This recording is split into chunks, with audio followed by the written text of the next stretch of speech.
I couldn't help but think as we were worshiping this morning that what we do here at 9 o'clock and 11 o'clock is so important, but just such a small part of what this work is. And what I mean by this is this.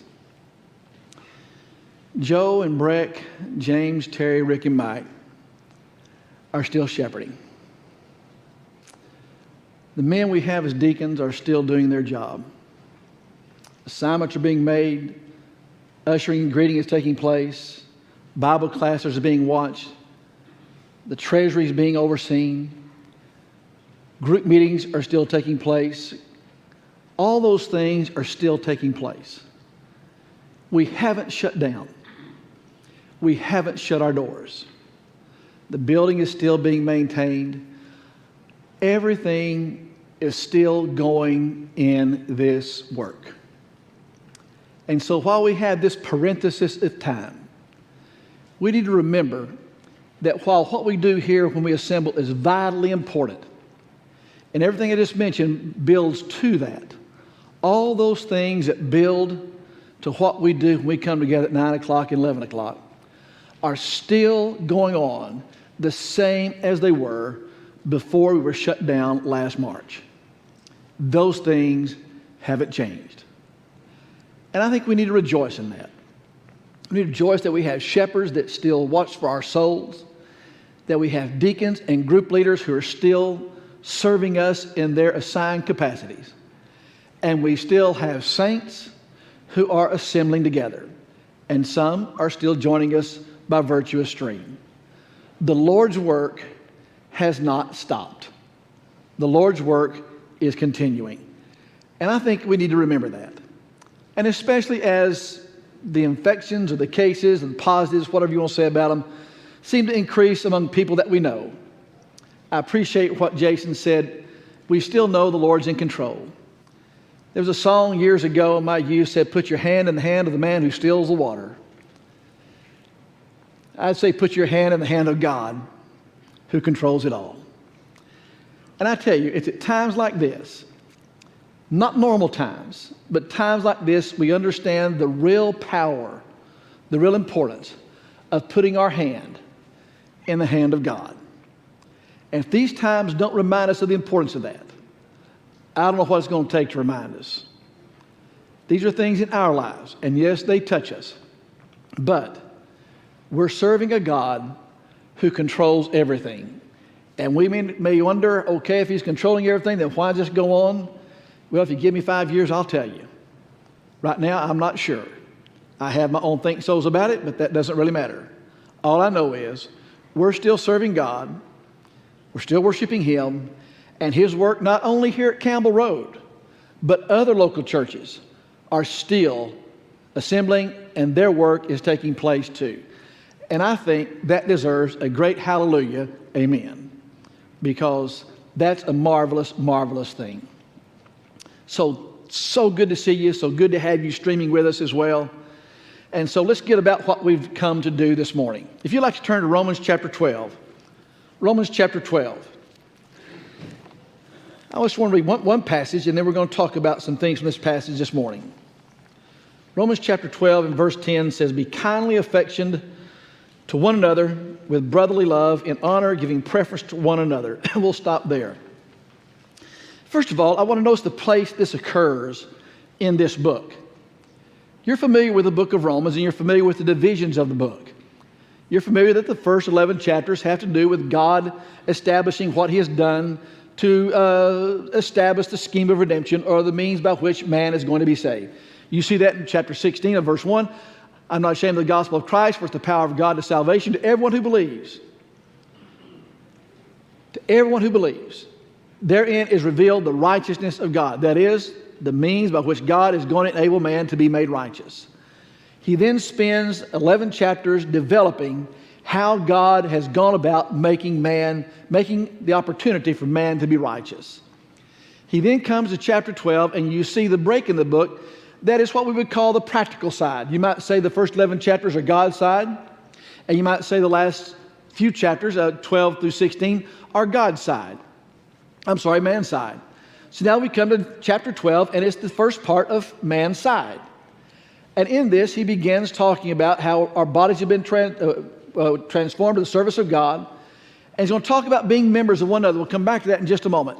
And then he gives these little one-sentence injunctions that just kind of hammer 1, 2, 3, 4, 5, all the way through chapter 10.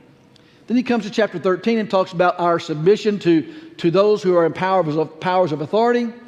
And in chapter 14, he deals with the conflict of issues between brethren that were matters of judgment. And chapter 15 and 16, he closes out the book with this grand appeal toward help for the saints in Jerusalem. And then he calls attention to the people who have been important to him in his life. I'm fascinated that he says what he does in verse 10 in view of the second part. Again, he says, be kindly affectioned to one another with brotherly love, in honor giving preference to one another.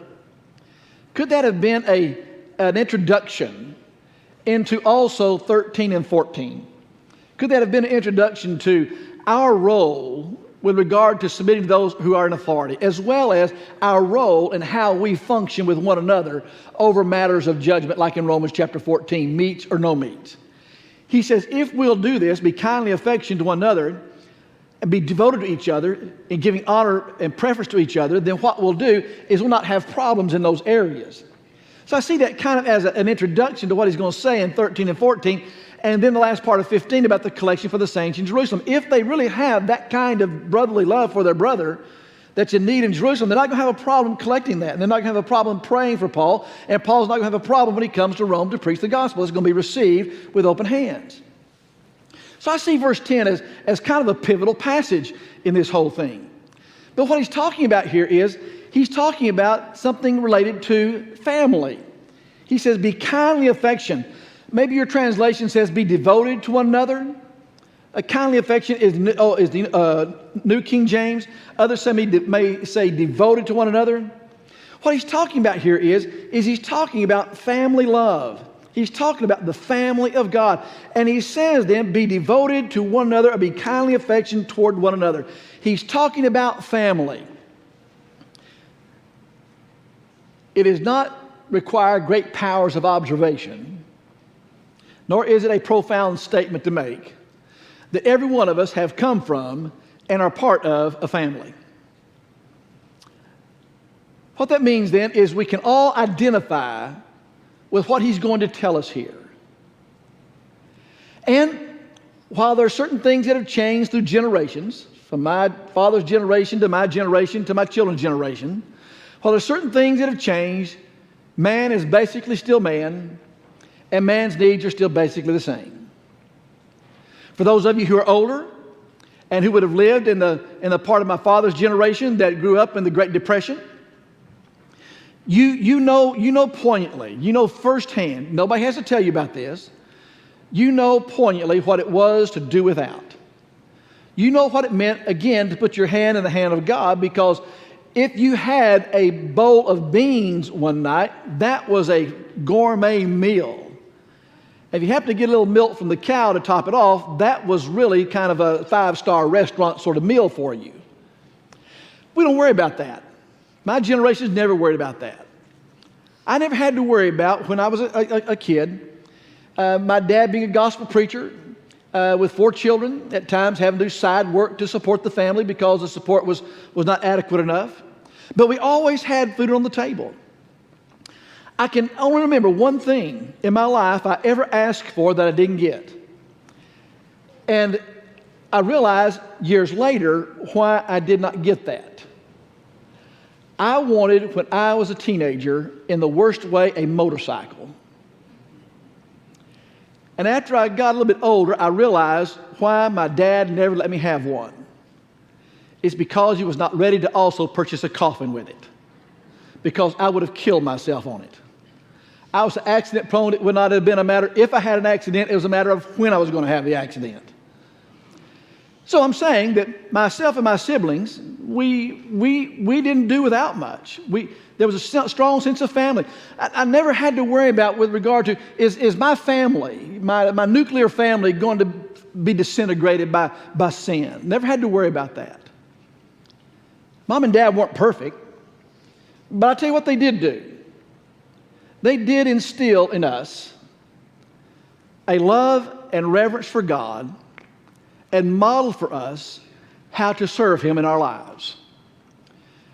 Regardless of what inheritance may be there or not be there, that's the heritage that they passed down from us. And many of you share those very same things. This is not isolated to me. Some, however, don't have that nice rosy story. Some of you came from rougher beginnings, and you have enabled yourself through the blessings of God. You've enabled yourself with His hand in your hand to build your lives to be successful in spite of those rough beginnings that you had. I know some of you had that. But still today, when you look at yourself and you look at what you're providing for your family in spite of where you came from, you can see that your children are being provided for in the greatest of ways. And then what you're doing is maybe you did not have handed to you the heritage I had handed to me, but you're handing that to your children. Again, I know several of you are living that kind of life, and God be praised, but it all comes back to this. It all comes back to a sense of family. It comes back to a sense of family. And so he says, be kindly or be devoted to one another. That idea of kindly affection there is the idea of a cherished, tender love, tender affection for a loved one, for a kin. The idea of devoted enhances that, which says, I've got your back, or I'll be there for you. It doesn't matter what you're going through. I'll be there for you. I'll walk with you. I'll help carry you. That's what that idea of devoted means. But notice what he says before this. Notice what he says beginning in verse 4. For as we have many members in one body, but all the members do not have the same function, so we being many are one body in Christ, individually members of one another. Having then gifts differing according to the grace that is given to us, let us use them. If prophecy, let us prophesy in proportion to our faith. And he goes on to list the further works that are here. But the thing I want you to notice here is, he says, we have many members, but one body. All members do not have the same function. Here is not a family illustration. Here is an illustration of the body.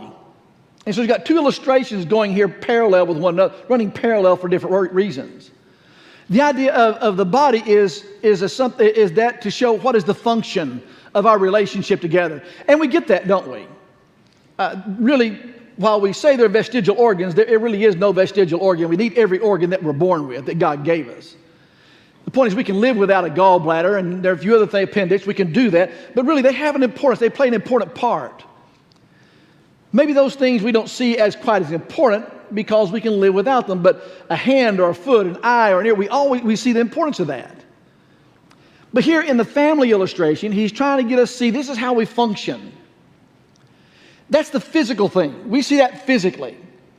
We're members, but we're one body, but we have many members, and we see that. And just as we see the body has different members of the body that function different ways, so we see in a fellowship like this, there are different ways that each of us function, but we all comprise a common fellowship together. But then he comes to this thing of be kindly affectioned. Now he's not talking about the physical things. Now he's talking about the psychological things. He's talking about the psychological effect of what it means to be part of a family. He's talking about how that bond is so tightly wound as part of the family that to be separated from it is a death. And so he uses these two illustrations to help point something important out to us. Be kindly affectioned toward one another. That word brother there is a word which means from the same womb. For us, it would mean fellow believers. If you turn to Ephesians chapter 1, hold your finger there and turn to Ephesians chapter 1 real quickly. You'll see this in verse 5. Ephesians chapter 1 and verse 5. Having predestined us to adoptions as sons by Jesus Christ to himself, according to the good pleasure of his will. You see the commonality that we have there? He says, we're part of a family. We've been adopted in this family. And so being adopted in this family, we share a common heritage. We share a common heritage together. We share a commonality. And he's talking about the psychological aspect of that. I could never imagine this, so I don't know how to illustrate it. And perhaps if you have been unfortunate enough to have this experience, then my heart goes out to you. But to be absolutely left alone with no family, the psychological effect, the emotional effect that would have on someone. And so he says here, we are the same when we are fellow believers together. And so Paul takes this imagery of the relationship between the mother and the father, the children and the parents, and he builds on that. I read the story in the high places of Scotland, where there was an eagle that came into a village and swooped down and carried a baby, picked up the baby and carried it high to the rocky crag. A sailor saw what the eagle had done as he was perched there with that baby there. And so he tried to scale the cliff, but could not do it. One of the robust Highlanders tried to scale the cliff, but he could not do it. Out stepped this poor peasant woman from the village. And she began to climb that cliff step by step until finally she reached the crag, the cliff, where the baby was. And she got the baby, and step by step she descended until they both were safe. Someone said, why couldn't the sailor do it? Why couldn't the Highlander do it? How is it this woman could not do it? And someone answered and said that she had a different connection. That was her baby. She was not going to let anything get in the way of that relationship with that child and protecting that child. There was such a bond that was there. In verse 7 of Ephesians 1, you see this again. In him we have redemption through his blood, the forgiveness of sins, according to the riches of his grace. What he's saying there is we're all blood brothers. We're all redeemed by the same blood. Do you remember the story of Tom Sawyer and Huckleberry Finn? How they took a pact and said they would be blood brothers? Well, what he's saying here is we're tenderly affectionate toward one another, but it's not just that we are adopted into the same family, we're also redeemed by the same blood that makes us blood brothers. I read the story again of two brothers that fighting in France, and the battle was swift and harsh. And the company that these two brothers were part of was overcome, and there were a few of the soldiers that escaped. One of the brothers was able to escape, and one of the brothers was left behind. The brother that escaped to safety pled with his commanding officer, please let me go back. Please let me go back and get my brother. The officer said, it's no good, it'll do no good, he's already dead. And finally, after pleading with the officer, he let the soldier go back.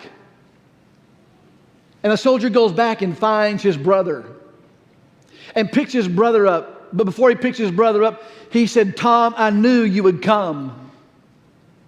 I was just waiting for you. But as he's carrying his brother back to camp, just before he crosses the line to safety, the brother passes away. The commanding soldier said, see, it did no good. I told you he was dead. He said, no, sir, that's not right. Because when I got there, he told me, I knew you would come. I was waiting for you. Why? Because they're blood brothers. They're blood brothers. And so be kindly affectionate. The idea of devoted enhances that. Here's something that is tender. Here's something that is warm. And what he's talking about is our relationship together, folks. He's talking about how we treat each other. He says you treat each other with a devotion. That intensifies it with kindly affection, with a family kind of love. He said that's how we interact with each other. This isn't just kind of something that's ethereal or academic. He's making this practical and real to us. He said, this is our relationship together.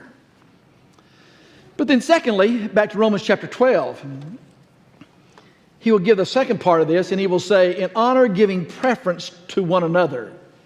In honor giving preference to one another. That's a powerful statement too. What he's saying there is, you run to the front of the line. But not so you'll be first, but so you can let somebody else be first. So you can help them be first. Here is something that you pursue, not something that you receive. He said, in honor giving preference, you take the lead. You set the example of putting others first, is what he's telling us here. You take the lead in honoring them.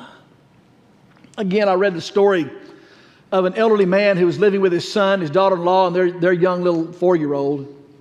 And the father was kind of feeble, and he was nervous. You know, as you get a little bit older, your hands shake, and you don't really handle a spoon real well. You're fortunate if you make it to your mouth without spilling a few things. Well, he was trembling and trying to put the food in his mouth, and he's clanking things together. And the daughter-in-law said to her husband, how can I be happy if he's sitting at the table doing this?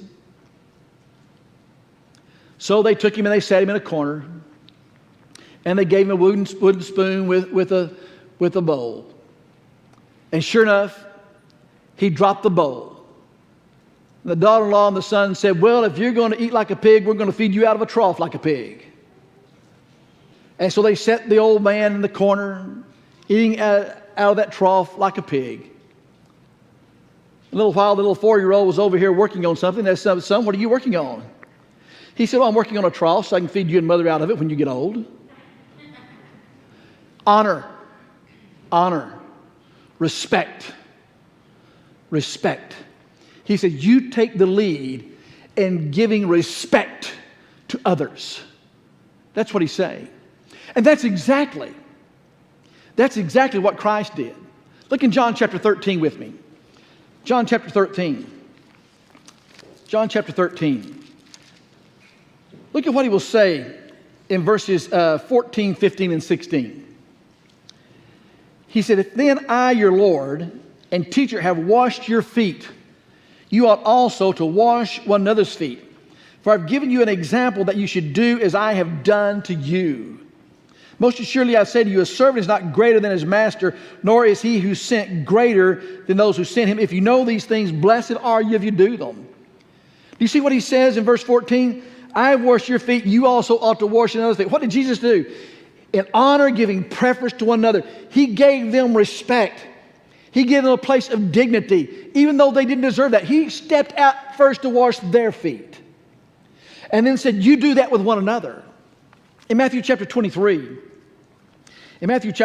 this great passage of these scathing rebukes, he will say in the first part here, beginning in verse 4 and 5, for they bind heavy burdens hard to bear and lay them on men's shoulders, but they themselves will not move them with one of their fingers. But all their works they do to be seen by men. They make their phylacteries broad, enlarge the borders of their garments. Pause. Do you see what these Pharisees are doing? They're not giving honor and preference to others. They're putting themselves first. But then he gives this statement beginning in verse 6.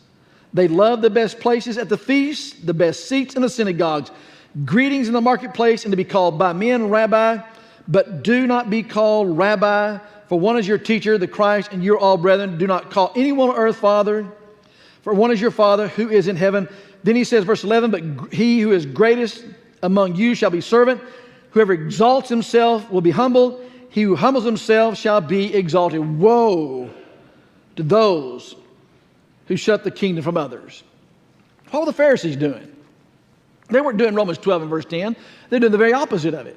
But what does Christ say? Here the disciples are arguing over who's going to be greatest in the kingdom of heaven. In other words, who's going to be first in line?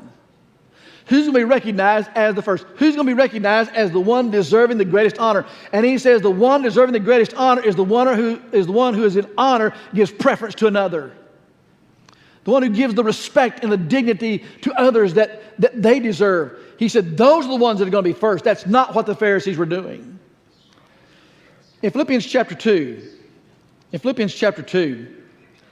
I don't know that Paul ever saw Jesus face to face. What a marvelous thing it would have been if he had. But in Philippians chapter 2 and verse 5, he said, "This mind be in you, which is also in Christ." And now he's going to tell us what it is. Who being in the form of God did not consider it robbery to be equal with God, but made of himself of no reputation, taking the form of a bondservant, coming in the likeness of men. Being found in the appearance of man, he humbled himself and became obedient to the point of death, even the cross. Therefore, God has highly exalted him. What did Jesus do?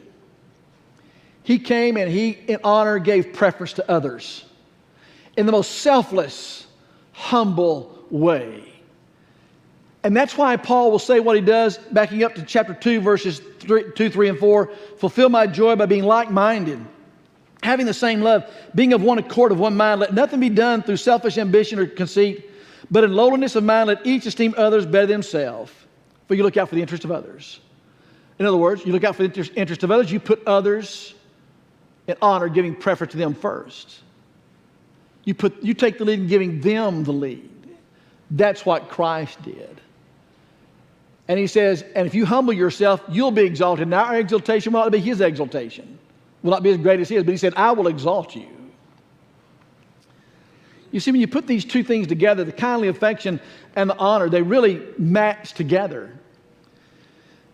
They make a matching set. The way that you give preference to one another is you are kindly affection. And the way that you are kindly affectioned is that you give honor and preference to one another. They go both ways. There was a spelling bee with two little girls with two remaining participants. One was a poor little girl whose name was Betty. Another was a little girl who came from a well-to-do family by the name of Susan. They came to what turned out to be the last word to be spelled. And Susan went first. And she misspelled the word.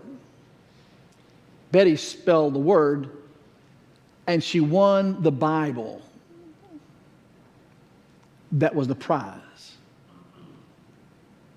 When they got home, Susan's mother asked her, said, "Why did you misspell that word? You could spell that word." She said, "I know. Yes, I could. But Mama, she was poor, and she didn't have anything. And my Sunday school teacher told me last week, in honor of giving preference to one another, and I know she really wanted that Bible, so I wanted her to have that Bible." Well, a couple of days later, guess what showed up for Susan? A brand new Bible. You see, even kids get it. Even kids understand that.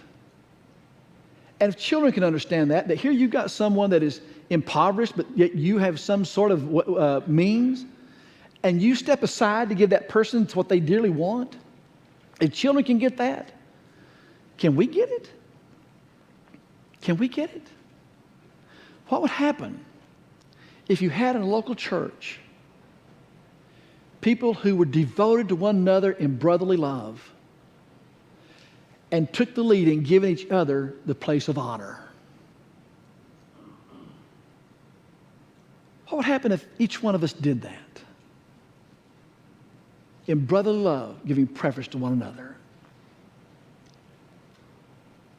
One last story as I close. Again, off the coast of Scotland, there was a boat coming in with people, and the boat had fallen on hard times out in the rough sea. It had broken apart. Those who were rescuers had gone out to rescue. They came back, and as they came back to the shore, they said, "There's still one man out there. There's still one man out there. We could not take any more. All the people here are exhausted. We couldn't take one more. Someone's got to go after him."